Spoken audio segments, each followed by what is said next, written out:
Mukhang bongga itong tandem ni na Vice Ganda at Bella Padilla.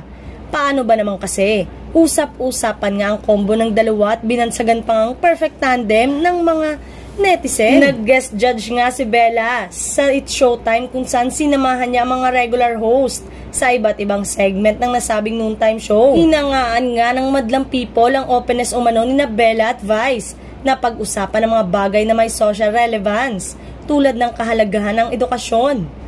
Bukod pa sa pagiging funny and entertaining nilang dalawa.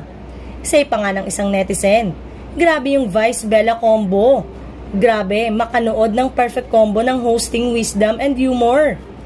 Nandyan din ang mabentang humor ni Bella na na-highlight naman ng hiritan niya ang Josh Lia na nag-guest din sa Showtime. Nagtanong kasi si Jong sa Josh Lia kung ano raw ang naging reaksyon ng dalawa nang muling magkita sa set. Say ni Julia, happy naman, happy kami. Lakas makatrobak habang say naman ni Joshua, masaya, nostalgic yung feeling. Pero ang ikinaloka nga ng audience at madlang netizen ay ang biglang hirit nitong si Bella. Say kasi niya, ayaw nyo mag-especially for you mamaya.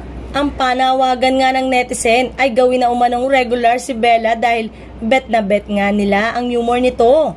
Talagang nagbabago ang taste ng madla. Talagang hindi enough na bara ka ng bara.